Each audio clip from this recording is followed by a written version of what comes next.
اعوذ باللہ من الشیطان الرجیم بسم اللہ الرحمن الرحیم ولا تہنوا اور سستی نہ کرو ولا تحزنوا اور غمگین بھی نہ ہو جاؤ غم بھی نہ کرو وانتم الاعلون اور تم ہی بلند رہوگے ان کنتم مؤمنین اگر تم ایمان والے ہوگے ان یمسسکم قرح اگر تم کو پہنچا ہے ایک زخم فقد مس القوم قرح مثلہ پس تحقیق اس سے پہلے بدر میں ایک تمہارے دشمن قوم کو بھی اسی طرح ایک زخم پہنچ چکا ہے وَتِلْكَ الْأَيَّامُ نُدَاوِلُهَا بَيْنَ النَّاسِ اور یہ زمانے کے دن ہیں کہ ہم ان کو گردش کرتے ہیں، ہم ان کو گھماتے ہیں لوگوں کے درمیان۔ وقت ہر وقت ایک جیسا نہیں رہتا۔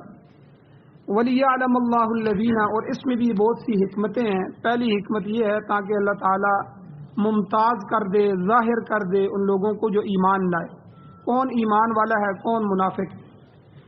اور دوسری حکمت یہ ہے کہ وَيَتَّخِذَ مِنْكُمْ شُهَدَاءَ تاکہ اللہ تعالیٰ بنائے تم میں سے شہید۔ شہادت کا بہت بڑا درجہ ہے، اللہ تم میں سے بعض کو شہادت کے درجات عطا فرمائے۔ واللہ لا يحب الظالمین اور اللہ تعالیٰ ظالموں کو پسند نہیں فرماتے۔ اور اس کی تیسری حکمت یہ ہے کہ وَلِيُمَحِّصَ اللَّهُ الَّذِينَ آمَنُوا تاکہ پاک کر دے اللہ تعالیٰ ان لوگوں کو جو ایمان لائے، وَيَمْحَقَ الْكَافِرِينَ اور اللہ تعالیٰ مٹا دے کافروں کو۔ ام حسبتم کیا تم نے گمان کر لیا ہے، آسان سمجھا ہے، ان تدخلوا الجنہ یہ کہ تم جنت میں داخل ہو جاؤ گے۔ وَلَمَّا يَعْلَمَ اللَّهُ الَّذِينَ جَاهَدُوا مِنْكُمْ حالانکہ ابھی تک ظاہر نہیں کیا اللہ تعالیٰ نے ان لوگوں کو جنہوں نے تم میں سے جہاد کیا۔ وَيَعْلَمَ الصَّابِرِينَ اور اسی طرح ابھی تک اللہ تعالیٰ نے ظاہر نہیں کیا ان لوگوں کو جو صبر کرنے والے ہیں۔ جہاد اور صبر کرنے والے کون ہیں یہ اللہ دنیا کو دکھائے گا۔ وَلَقَدْ كُنْتُمْ تَمَنَّوْنَ الْمَوْتَ البتہ تحقیق تم موت کی تمنا کرتے تھے من قبل اس سے پہلے، ان تلقوہ یہ کہ تم ان سے اس موت سے مل جاؤ، اس کے ملنے کی اس کے پانے کی یعنی شہادت کی تم تمنا کرتے تھے۔ فقد رأیتموہ پس تحقیق تم نے دیکھ لیا اس کو، وانتم تنظرون اس حال میں کہ تم اپنی آنکھوں کے سامنے اس کو تک رہے تھے، دیکھ رہے تھے۔ سورہ آل عمران کی آیت نمبر 139 140 41 42 اور 143 یہ 5 آیتیں آپ کے سامنے تلاوت ہوئی ہیں، آپ نے ترجمہ سنا۔ ان آیات میں سے شروع کی جو 1-2 آیتیں ہیں ان کا ترجمہ اور تفسیر کل کے درس میں گزر چکا ہے، ایک درس ہو چکا ہے، جس کا خلاصہ یہ ہے کہ اللہ تعالیٰ نے فرمایا کہ سستی پیدا نہ کرو۔ اگر تمہیں جہاد میں شکست ہو گئی ہے، نقصان ہو گیا ہے، شہادتیں ہو گئی ہیں، تو اس کی وجہ سے تم سست نہ ہو جاؤ۔ ولا تحزنوا اور غمگین بھی نہ ہو، غم بھی نہ کرو۔ تو مقصد یہ ہے کہ دین کے معاملے میں کمزوری اور سستی کا مظاہرہ نہ کرو۔ تو اور اللہ تعالیٰ نے جو تمہیں وقتی شکست دی ہے اس میں بھی بہت سی حکمتیں اس کی پوشیدہ ہیں، اور آخر کار تمہارا جو نتیجہ ہوگا وہ تمہاری کامیابی کا ہوگا۔ اور اس کے بعد اللہ تعالیٰ نے ایک ضابطہ بیان کیا تھا کہ وَأَنْتُمُ الْأَعْلَوْنَ إِن كُنتُم مُؤْمِنِينَ یہ آج بھی وہی ضابطہ ہے، یہ قیامت تک کے لیے لوگوں کے لیے ضابطہ ہے کہ اگر تم ایمان والے ہو، اپنے ایمان کو مضبوط کرو، تو پھر سامنے یہ نہ سمجھو کہ سپر پاور ہے یا کون سی پاور ہے یا پوری دنیا جمع ہو کے آ گئی ہے، پھر یہ خیال نہ کرو، بس اپنا ایمان مضبوط کرو اور ٹکرا جاؤ اللہ کے دین کے غلبے کے لیے، اللہ کی رضا کے لیے، پھر دیکھو اللہ تعالیٰ تمہیں کیسے بلند کرتے ہیں۔ وَأَنْتُمُ الْأَعْلَوْنَ تم ہی بلند رہو گے، تم ہی کامیاب رہو گے دشمن کے مقابلے میں، اللہ تمہیں ہی عزیز تر اور عظیم تر رکھے گا، لیکن شرط یہ ہے کہ ان کنتم مؤمنین تمہارے اندر ایمان پورا ہونا ہے، ایمان کے تقاضوں کو تم پورے کرتے رہو اور اللہ تمہیں دشمن پر غالب کرتا رہے۔ اور آج کے درس میں چونکہ غزوہ احد میں مسلمانوں کو کچھ شکست ہوئی تھی اور بڑے زخم پہنچے تھے اور بڑے بڑے عظیم المرتبت صحابہ کرام 70 صحابہ اس جنگ میں شہید ہوئے اور بہت سے صحابہ کرام زخمی ہوئے. اور میں نے پہلے بھی ذکر کیا کہ حضور علیہ السلام خود زخمی ہوئے، آپ کا ایک دندان مبارک بھی، دانت مبارک بھی شہید ہو گیا. تو یہ ایک بڑا زخم تھا. تو اللہ تعالیٰ مسلمانوں کو تسلی دے رہے ہیں، اہل اسلام کو تسلی دے رہے ہیں. اللہ کہتے ہیں دیکھو ان یمسسکم قرح، اگر تمہیں غزوہ احد میں زخم پہنچا ہے تو فقد مس القوم قرح مثلہ، تو جنگ بدر میں ان کو بھی تو زخم پہنچا ہے. اس سے پہلے جو جنگ ہوئی ہے غزوہ بدر میں ان کے بھی 70 سرکردہ آدمی مارے گئے تھے، بڑے بڑے سردار، ابو جہل، امیہ، ان جیسے بڑے بڑی قیادت ان کی ساری ماری گئی تھی غزوہ بدر میں تمہارے ہاتھوں میں. اور پھر اتنے ہی بندے قید ہو کے بھی آئے تھے، 70 قیدی بھی تم نے بنائے تھے. پھر ان لوگوں کو، ان قیدیوں کو چھڑانے کے لیے تمہیں فدیہ دینا پڑا. اس سے بڑی ذلت کیا ہے کہ جنگ کرنے کے لیے جائے اور دشمن بھی 3 گنا زیادہ ہو. تم 313 تھے، وہ 1000 تھے، تم نہتے تھے اور وہ لدے ہوئے تھے، ہر قسم کا ساز و سامان، کھانا پینا اور ہر قسم کا اسلحہ ان کے پاس تھا. لیکن اللہ نے تمہیں وہاں کامیابی عطا فرمائی. بدر میں تم نے ان کے 70 بڑے بڑے سردار مار دیے اور تمہارے ہاتھ میں ان کے قیدی آ گئے.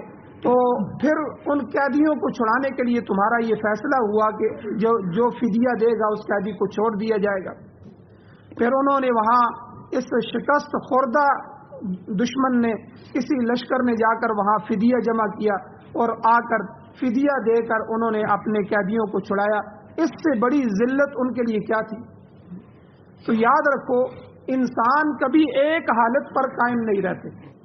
اللہ تعالیٰ کی مشیت اور مصلحت کے مطابق حالات میں تغیر اور تبدل ہوتا رہتا ہے، حالات ایک جیسے نہیں رہتے.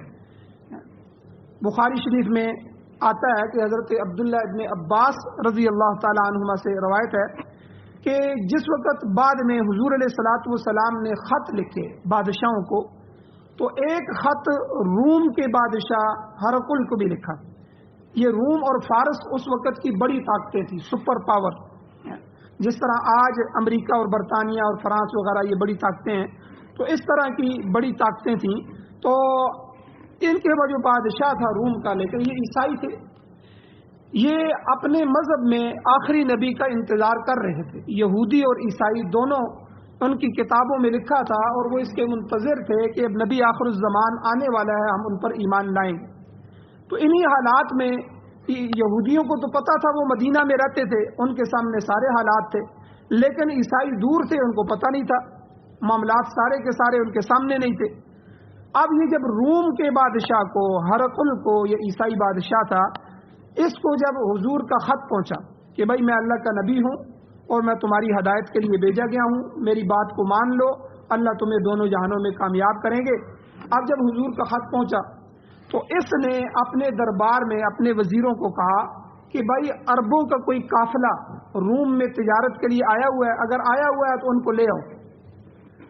اور قدرت خدا کی کہ حضرت ابو سفیان جو اس لشکر کے سردار بھی تھے، کافروں کے سردار تھے، اس وقت تک مسلمان نہیں ہوئے تھے، تو یہ اپنا قافلہ لے کے وہاں ان کے بازاروں میں تجارت کے لیے گئے ہوئے تھے.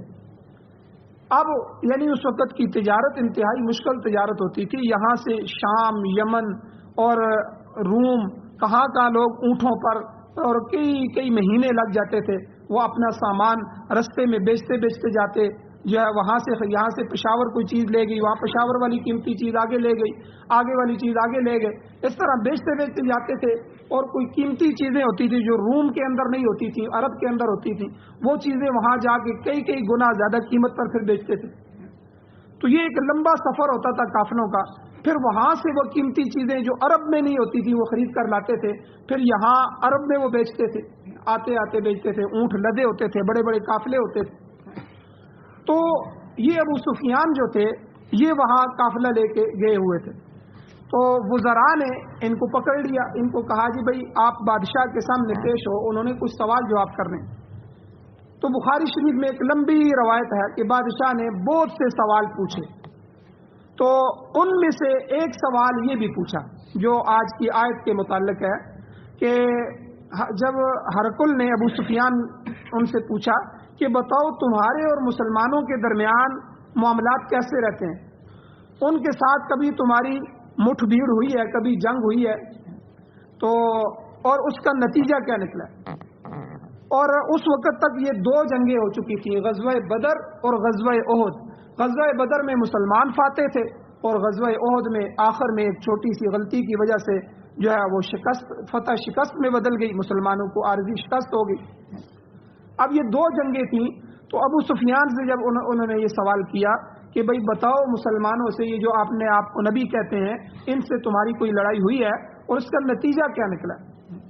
تو ابو سفیان نے کہا کہ الحرب سجال بیننا و بینہم، یعنی ہمارے اور ان کے درمیان جو جنگ ہے اس کا معاملہ پانی کی ڈول کی طرح ہے، یعنی کبھی کسی نے ڈول کنویں میں ڈال کر پانی نکال لیا اور کبھی کسی نے نکال لیا، یعنی لڑائی کی صورت میں کبھی ہم غالب آتے ہیں، کبھی مسلمان غالب آتے ہیں۔ ہماری 2 جنگیں ہو چکی ہیں، ایک میں اللہ نے ان کو فتح دی ہے، ایک میں ہمیں فتح ہوئی ہے۔ تو اس نے پھر ہرقل نے کہا کہ دیکھو اللہ کے رسولوں کا معاملہ ایسا ہی ہوتا ہے، انہیں دشمن کے مقابلے میں کبھی فتح ہوتی ہے اور کبھی شکست بھی ہوتی ہے، مگر آخر میں جا کر اللہ تعالیٰ اپنے رسولوں کو غلبہ عطا کرتے ہیں۔ تو یہاں بھی اللہ تعالیٰ نے یہی فرمایا کہ اے مسلمانوں، عہد کی عارضی شکست سے تم نہ گھبراؤ، وتلک الایام، یہ تو زمانے کے دن ہیں، نداولوها بین الناس، جنہیں ہم لوگوں کے درمیان گردش دیتے ہیں۔ ہمیشہ حالت ایک جیسی نہیں رہتی، ہمیشہ فتح ہو یا ہمیشہ شکست ہو، بلکہ یہ دونوں چیزیں ساتھ ساتھ چلتی رہتی ہیں۔ اگر اب تکلیف تمہیں پہنچی ہے تو اس کا اچھا بدلہ بھی اللہ تمہیں دیں گے، اور تکلیف کے اندر بے شمار حکمتیں ہیں اللہ کی طرف سے۔ اللہ تعالیٰ نے ان میں سے 3 حکمتیں یہاں بیان فرمائی ہیں کہ تمہیں یہ جو شکست ہوئی ہے، یہ جو زخم پہنچے ہیں، اس میں بہت سی حکمتیں بھی ہیں۔ پہلی اللہ تعالیٰ نے فرمایا دیکھو وَلِيَعْلَمَ اللَّهُ الَّذِينَ آمَنُوا، تاکہ اللہ تعالیٰ جان لے ان لوگوں کو جو ایمان لائے۔ امام بیضاوی رحمہ اللہ اور بعض دیگر مفسرین فرماتے ہیں کہ یہاں پر یعلم سے مراد محض جاننا نہیں ہے، کیونکہ اللہ تو پہلے ہی جانتے ہیں، اللہ کو تو پہلے ہی پتہ ہے ایمان والے کون ہیں اور منافق کون ہے اور کافر کون ہے، اللہ سے تو یہ چیز چھپ نہیں سکتی۔ تو یہاں اس مقام پر یا قرآن مجید میں اس جیسے جتنے بھی مقام آتے ہیں، وہاں پر یہ جو لفظ علم ہے یہ ظہور کے معنی میں، مطلب یہ ہوگا تاکہ اللہ تعالیٰ لوگوں کے سامنے ظاہر کر دے ان لوگوں کو جو ایمان لائے، لوگوں کو پتہ چل جائے کہ اہل ایمان کون ہے، اور اہل ایمان تکلیفیں اٹھا کر بھی ایمان پر قائم رہتے ہیں اور حق کے راستے کو چھوڑتے نہیں ہیں، ترک نہیں کرتے۔ تو اس لیے علماء نے لکھا ہے کہ یہ جو انبیاء کی آزمائش کی جاتی ہے، خاص طور پر وَإِذِ ابْتَلَىٰ إِبْرَاهِيمَ رَبُّهُ بِكَلِمَاتٍ فَأَتَمَّهُنَّ، قرآن میں اللہ فرماتے ہیں اللہ تعالیٰ نے ابراہیم علیہ السلام کو بہت سے کلمات کے ساتھ، بہت سی آزمائشوں کے ساتھ آزمایا، بہت سی تکلیفیں، کبھی آگ میں جو ہے ان کو ڈالا گیا، کبھی ان کے ہاتھوں سے کہا گیا کہ اپنے بیٹے کو ذبح کریں، تو یہ ساری تکلیفیں اللہ نے دیں۔ فَأَتَمَّهُنَّ، اللہ کہتے ہیں وہ ان سب میں کامل نکلے، کامیاب ہو گئے۔ اچھا، ابراہیم علیہ السلام کا امتحان اللہ نے کیوں لیا؟ حالانکہ اللہ کو پہلے ہی پتہ تھے کہ یہ تو میرے نبی ہیں اور یہ تو ہر قسم کی آزمائش میں پورے اترنے والے ہیں۔ تو یہ امتحان اس لیے ہوا تاکہ لوگوں کو پتہ چلے کہ میں نے ویسے ہی ان کو اپنا خلیل نہیں بنا دیا، خلیل اللہ کا لقب اللہ نے ویسے ہی ان کو نہیں دیا، بلکہ ان کی آزمائشیں لوگوں کے سامنے آئیں کہ اتنی آزمائشوں اور اتنی آگ کی بھٹیوں سے گزرنے کے بعد آپ کے سامنے ہے کہ دیکھو میں نے ان کو خلیل اللہ کا لقب دیا، یہ میرے خلیل ہیں، یہ میرے دوست ہیں۔ تو جیسے اس کی مثال اس طرح ہے کہ ایک استاد کا ایک شاگرد، بڑا قابل شاگرد ہوتا ہے، وہ اس شاگرد کو لوگوں کے سامنے لاتا ہے اور اس سے سوال جواب کرتا ہے، حالانکہ استاد کو پہلے ہی پتہ ہوتا ہے یہ میرا شاگرد قابل ہے، یہ بڑا ذہین ہے اور لائق فائق ہے۔ اب وہ لوگوں کے سامنے اس کی جو آزمائش کرتا ہے، مختلف طرح کے سوال پوچھتا ہے تاکہ لوگوں کو پتہ چل جائے کہ میرا یہ شاگرد بہت ہونہار ہے اور بہت لائق فائق ہے، اس کی صلاحیت لوگوں کے سامنے آئی۔ اسی طرح یہاں بھی اللہ تعالیٰ کہتے ہیں کہ مجھے تو پتہ ہے کہ کون ایمان والے ہیں کون نہیں ہیں، لیکن وَلِيَعْلَمَ اللَّهُ الَّذِينَ آمَنُوا، اللہ تعالیٰ لوگوں کے سامنے ظاہر کر دے کہ کون ایمان والے ہیں جو تکلیفیں اٹھا کر بھی اللہ کے راستے کو، اللہ کے دین کو چھوڑتے نہیں ہیں بلکہ اس پر ڈٹے رہتے ہیں۔ یہ پہلی حکمت ہے۔ اور غزوہ احد کی وقتی شکست کی دوسری حکمت اللہ نے بیان فرمائی۔ اللہ کہتے ہیں وَيَتَّخِذَ مِنْكُمْ شُهَدَاءَ، تاکہ تم میں اللہ شہید بنائے، کیونکہ کچھ صحابہ کچھ لوگ غزوہ بدر میں شریک نہیں ہو سکے تھے، اور اس کی ایک وجہ یہ تھی، بڑی وجہ، کہ حضور تو وہ جو ابو سفیان کا قافلہ آ رہا تھا اس قافلے کو روکنے کے لیے باہر نکلے تھے، باقاعدہ جنگ کے لیے نہیں نکلے تھے۔ وہ تو مشرکین کو جب پتہ چلا تو انہوں نے اس کو جنگ بنا دیا، انہوں نے کہا کہ بھئی اپنے قافلے کو بچاؤ، ساری جمع پونجی تمہاری اس میں ہے، ہر بندے نے جمع پونجی اس میں ڈالی ہوئی ہے، اگر یہ قافلہ لٹ گیا تو سمجھو تمہارا مکہ ختم ہو گیا، تمہاری ہر چیز ختم ہوگی، ساری جمع پونجی تباہ ہو جائے گی۔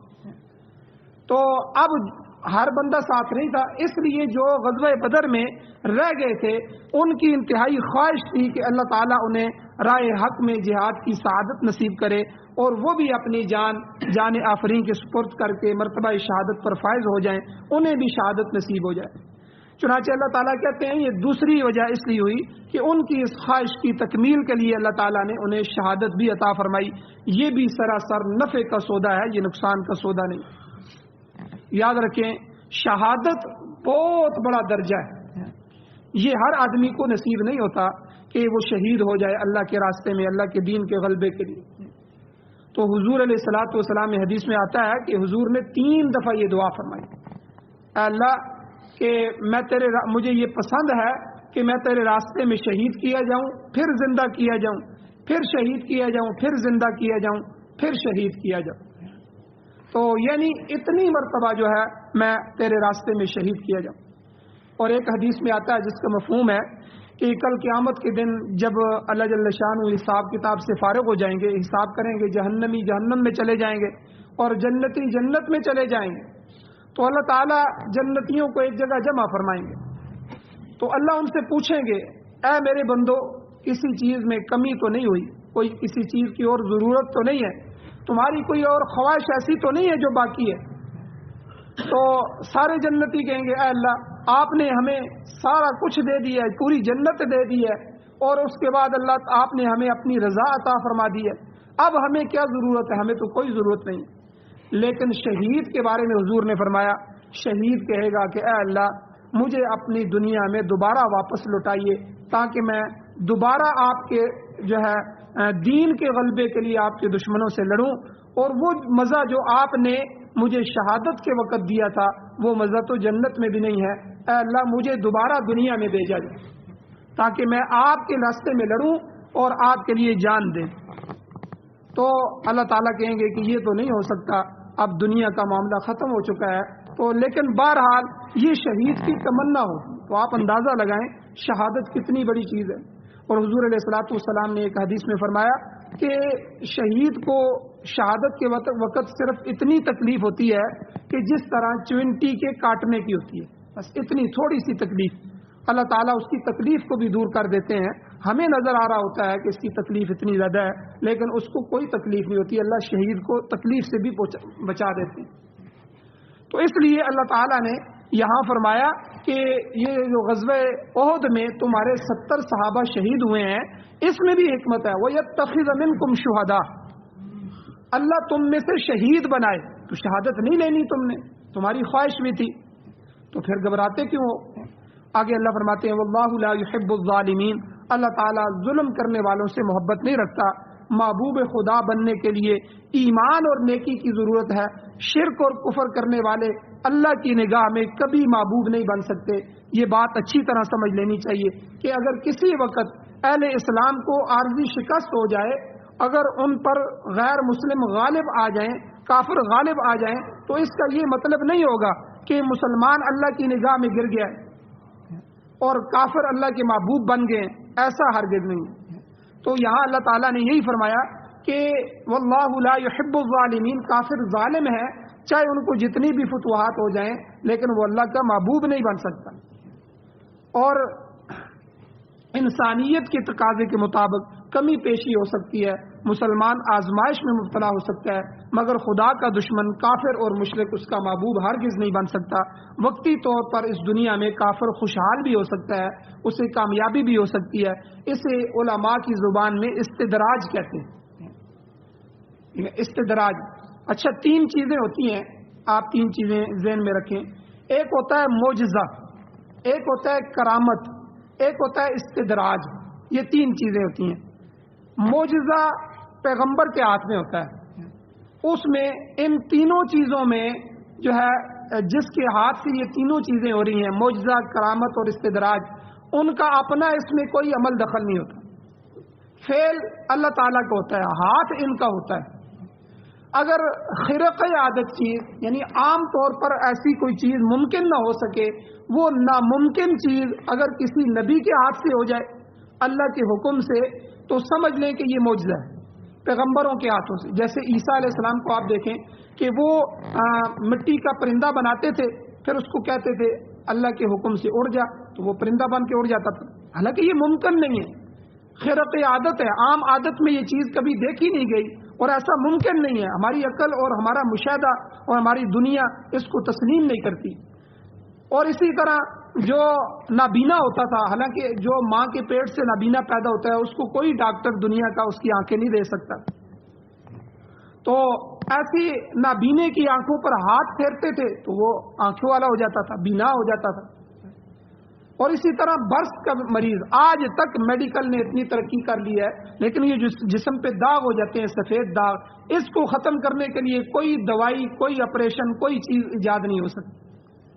اور عیسیٰ علیہ السلام کے زمانے میں طب کا بڑا چرچا تھا، بڑی شہرت تھی اس کی، تو اللہ نے ان کو یہ معجزہ بھی دیا ہوا تھا کہ برس والے مریض کے جسم پر ہاتھ پھیرتے تھے، جدھر جدھر ہاتھ پھرتا جاتا نیچے سے وہ بیماری ختم ہو جاتی، جسم بالکل صاف ستھرا ہو جاتا۔ اور اسی طرح حضور علیہ الصلوۃ والسلام کے معجزات میں جو تقریباً 3000 معجزے آقا علیہ الصلوۃ والسلام کے علماء نے لکھے، اور ہر نبی کے، صالح علیہ السلام کے معجزات تھے۔ آپ دیکھیں قوم نے کہا کہ اے صالح، آپ اگر چاہتے ہیں ہم ایمان لے آئیں تو یہ جو سامنے پہاڑ ہے، اس کی بڑی چٹان ہے، آپ ہمیں دکھائیں، ہمارے سامنے اس میں سے یہ چٹان پھٹے، اس میں سے ایک اونٹنی نکلے، اور اونٹنی بھی 10 ماہ کی گابن ہو، نکلتے ہی وہ بچہ جنے۔ اب صالح علیہ الصلوۃ والسلام نے اللہ سے دعا فرمائی، اللہ نے کہا کہ ٹھیک ہے ایسا ہوگا، لیکن قوم کو بتائیں اگر پھر ایمان نہیں لائیں گے تو پھر ہم ان کو تباہ کر دیں گے، ان پر عذاب آئے گا اللہ کا۔ تو یہ معجزات، اسی طرح ہر پیغمبر کے معجزات ہوتے ہیں۔ تو ایک چیز ہے معجزہ، معجزہ خلاف عادت، خرق عادت چیز، ناممکنات میں سے جو چیز ہوتی ہے، ہمارے مشاہدے اور تجربے کے خلاف جو چیز ہوتی ہے، وہ چیز اگر پیغمبر کے ہاتھ سے اللہ کے حکم سے جو ہے اللہ کی طرف، اللہ کی قدرت سے پیغمبر کا ہاتھ اور ظاہر ہو جائے تو اس کو معجزہ کہتے ہیں۔ حضور علیہ الصلوۃ والسلام نے اس طرح مٹھی پھینکی اور وہ سارے کے سارے کافر جو حضور کے گھر کو گھیرے ہوئے تھے نعوذ باللہ قتل کرنے کے لیے، تو ان سب کی آنکھوں میں پہنچ گئی، اللہ نے پہنچا دی۔ اسی طرح ایک جنگ کے موقع پر پانی ختم ہو گیا، حضور علیہ السلام نے کہا کہ بچا کچا پانی ہے، تھوڑا سا پانی لایا گیا، حضور نے اپنی انگلیاں ڈال دی اور وہاں سے چشمے جاری ہو گئے، حضور کی انگلیوں سے چشمے جاری ہو گئے۔ تو 1400 کا لشکر تھا یا اس سے زیادہ لشکر تھا، سب نے پانی بھی پیا، اپنے مشکیزیں بھر لیے، وضو کیا، اور سب کو پانی کافی ہو گیا۔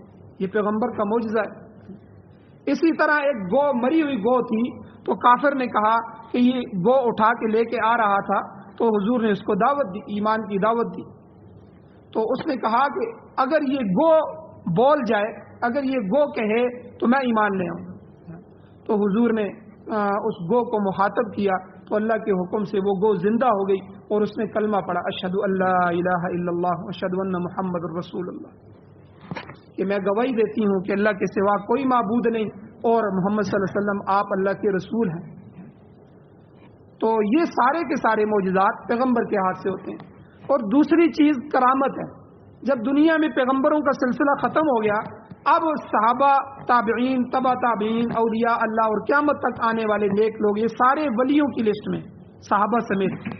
اب ان میں سے کسی کے ہاتھ سے جو بھی چیز ایسی ظاہر ہوگی تو وہ خرق عادت چیز جو ہے وہ ان کا جو ہے معجزہ نہیں، کرامت ہوگی۔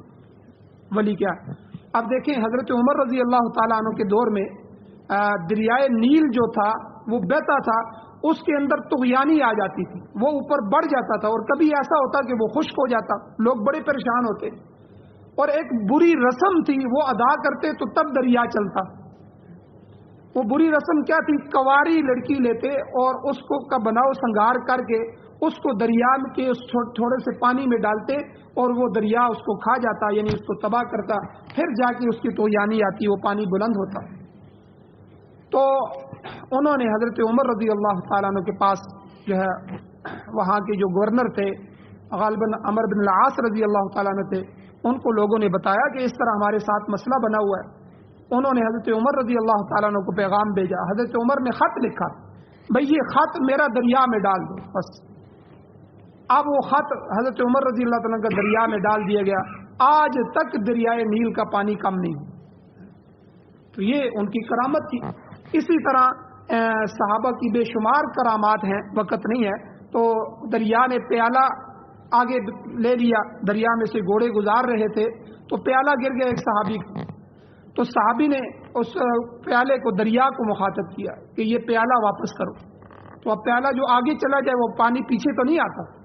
اب یہ صحابی کی کرامت تھی کہ وہ پیالہ اس دریا نے پیچھے پھینکا، اور صحابی نے کہا کہ یہ وہ پیالہ ہے، اسے میں نے کتنے عرصے سے سنبھال کے رکھا ہے کہ میرے پیغمبر نے اس سے پانی پیا تھا، جب حضور کے ہونٹ اس کو لگے تو میں نے اس کو سنبھال کے رکھ لیا، یہ میری دنیا و آخرت کی متاع ہے، اور اس لیے دریا کو مخاطب کر کے کہا۔ اسی طرح صحابہ اکرام ایک جنگل میں پہنچے اور جنگل میں درندے تھے، تو صحابی نے آواز لگائی، عیسائی مورخ لکھتا ہے، تاریخ لکھنے والا عیسائی آدمی ہے، وہ کہتا ہے کہ صحابی نے کہا کہ محمد صلی اللہ علیہ وسلم کے غلام جو ہے کچھ دن یہاں گزارنا چاہتے ہیں، اے جنگل کے درندوں جنگل کا یہ حصہ خالی کر دو۔ اب ساری دنیا نے دیکھا، وہاں موجود لوگوں نے دیکھا کہ شیر، چیتے اور یہ سارے درندے اپنے اپنے بچوں کو، چھوٹے چھوٹے بچوں کو منہ میں اٹھائے ہوئے اس جنگل کو خالی کر رہے۔ تو یہ صحابہ کی کرامات۔ تو یہ دو چیزیں تو جو ہے ایمان والوں سے، ایک تو پیغمبر کے ہاتھ سے اس کو معجزہ کہتے ہیں، اور دوسرا جو ہے وہ ولی کے ہاتھ سے، چاہے وہ صحابی ہوں، تابعین ہوں، تبع تابعین ہوں، اولیاء اللہ ہوں جو قیامت تک آنے والے، ان کے ہاتھ سے جو کچھ بھی ہوتا ہے اس کو کرامت کہتے ہیں۔ تیسری چیز جو ہے وہ استدراج ہے، یہ کبھی کافر کے ہاتھ سے بھی ہوتی ہے۔ تو اللہ تعالیٰ نے یہاں یہی فرمایا کہ واللہ لا يحب الظالمین، وہ ظالم ہے، اگر ان کو جو ہے فتح ہو جائے تو یہ نہیں سمجھنا کہ وہ میرے محبوب بن گئے، یہ ان کا استدراج ہے، کبھی اللہ ان کو کھلی چھٹی دے دیتے ہیں۔ تو یہ ایسی چیزیں، کئی جوگی جو ہیں یہ ہندو جوگی، ان کے ہاتھوں سے کئی چیزیں ہو جاتی ہیں، کئی یہ نظر بندی کرنے والے ہمیں کئی چیزیں دکھا دیتے ہیں۔ جس طرح فرعون تھے، فرعون کے جو جادوگر تھے وہ کافر تھے، موسیٰ علیہ السلام کے مقابلے میں انہوں نے اپنی رسیاں ڈالی، وہ رسیاں سانپ بن گئی۔ اب وہ جو کچھ بن گئی تو وہ استدراج تھا ان کا، تو اس کے مقابلے میں موسیٰ علیہ السلام نے اپنا عصا ڈالا، وہ اژدہا بن گیا، وہ سارے کے سارے سانپوں کو نگل کے کھا گیا، اور پھر اللہ تعالیٰ نے یہی چیز ان کی ہدایت کا سبب بنا دیا کہ وہ ہدایت لے آئے، ایمان لے آئے۔ تو بہرحال یہ استدراج ہوتا ہے کہ وقتی طور پر اس دنیا میں کبھی کافر خوشحال بھی ہو سکتا ہے، اسی کامیابی بھی ہو سکتی ہے، مگر آخرت میں کافر لازم پکڑا جائے گا اور کفر کا بدلہ اسے چکانا ہوگا۔ اس لیے فرمایا کہ اللہ تعالیٰ ظلم کرنے والے سے ہرگز محبت نہیں کرتا، محبت کے لائق اس کے وہ بندے ہیں جو اس پر ایمان لائے ہیں اور اعمال صالحہ نیک عمل کیے ہیں۔ اور تیسری حکمت جو ہے انشاءاللہ کل کے درس میں بیان کی جائے گی، اس شکست کی تیسری حکمت کیا ہے۔ اللہ تعالیٰ سے دعا ہے اللہ ہمیں عمل کی توفیق عطا فرمائے، آمین۔ الحمدللہ رب العالمین والعاقبۃ للمتقین والصلاۃ والسلام علی رسولہ النبی الامی الکریم۔ یا اللہ ہماری کمیوں کو تائیوں کو معاف فرمائیے، درگزر فرمائیے، صغیرہ کبیرہ گناہوں کو معاف فرمائیے۔ یا اللہ نبی علیہ الصلوۃ والسلام کی محبت نصیب فرمائیے، صحابہ کی، اہل بیت کی، اولیاء اللہ کی محبت نصیب فرمائیے۔ یا اللہ ان کے نقش قدم پر چلنا ہمیں نصیب فرمائیے۔ یا اللہ قرآن و سنت کی جو احکامات ہیں ان پر عمل کرنا، ان کو سننا، سمجھنا، آگے پھیلانا، یا اللہ اس کی اشاعت کرنا، یا اللہ اس کی ہمیں توفیق نصیب فرمائیے۔ یا اللہ پاکستان سمیت پوری دنیا میں قرآن و سنت کا غلبہ نصیب فرمائیے۔ یا اللہ جو بیمار ہیں ان کو شفا عطا فرمائیے، جو ایمان کی حالت سے اس دنیا سے جا چکے ہیں یا اللہ ان سب کی بخشش فرمائیے۔ یا اللہ ہم سب کی حاجات کو غیب کے خزانوں سے پورا فرمائیے، مشکلات کو حل فرمائیے۔ صلی اللہ تعالی علی خیر خلقہ محمد وآلہ وصحبہ اجمعین برحمتک یا ارحم الراحمین۔